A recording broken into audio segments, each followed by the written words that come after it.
জমজমের পানি আল্লাহর এক বড় নিয়ামত।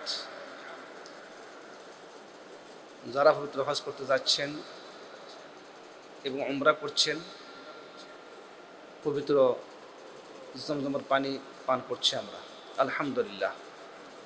আল্লাহ রব্বুল আলামিন হাবিব সাল্লাল্লাহু আলাইহি ওয়াসাল্লাম এর সম্পর্কে কী বলছেন সেটা আমরা একটু জানবো। জমজমের পানির ফজিলত সম্পর্কে সহিহ মুসলিমে একটি দীর্ঘ হাদিস বর্ণিত হয়েছে। উক্ত হাদিসে রাসূল কারীম সাল্লাল্লাহু আলাইহি ওয়াসাল্লাম বলেন, ইন্নাহা মুবারাকাতুন ইন্নাহা তুআমু তুইম, এটি বরকতময়, এটি খাদ্যগুণ সমৃদ্ধ। আবু দাউদ তুয়ালিসি রহমতুল্লাহ আলাইহি উক্ত হাদিসের সাথে নিম্নোক্ত বাক্যটি উল্লেখ করেন, ওয়াশিফা ও সুকম, আর এটি রোগ ব্যাধি নিরাময়কারী। সুবহানাল্লাহ। অন্য হাদিসে এসছে, عن ابن عباس رضي الله تعالى عنهما قال قال رسول الله صلى الله عليه وسلم خير ماء على وجه الأرض ماء زمزم فيه طعام من الطعم وشفاء من السقم। ইবনু আব্বাস রাদিয়াল্লাহু তাআলা আনহু বলেন, রাসূলুল্লাহ সাল্লাল্লাহু আলাইহি ওয়াসাল্লাম বলেছেন, ভূপৃষ্ঠের সেরা পানি হলো জমজমের পানি। সুবহানাল্লাহ ওয়া বিহামদিহি সুবহানাল্লাহিল আযীম। পৃথিবীর এই ভূপৃষ্ঠ পানি হলো সর্বশ্রেষ্ঠ পানি, সুবহানাল্লাহ, সেরা পানি।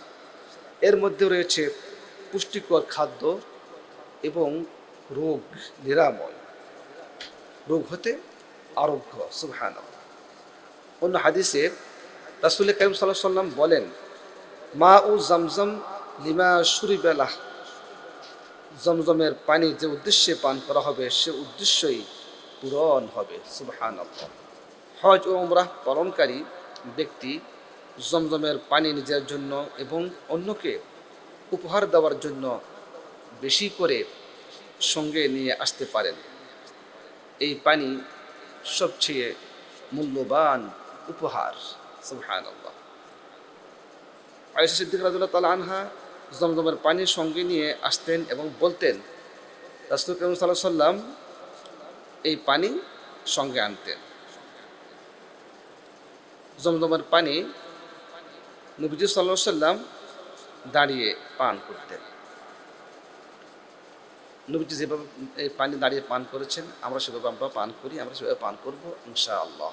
কারণ অন্য পানি আমরা বসে বসে আমরা খাবো, আর জমজমের পানি দাঁড়িয়ে পান করব ইনশাআল্লাহ। আল্লাহ পাক আমাদেরকে জমজমের পানি বেশি বেশি করে পান করার তৌফিক দান করুন এবং বেশি বেশি করে অন্যকে উপহার দেওয়ার তৌফিকও দান করুন।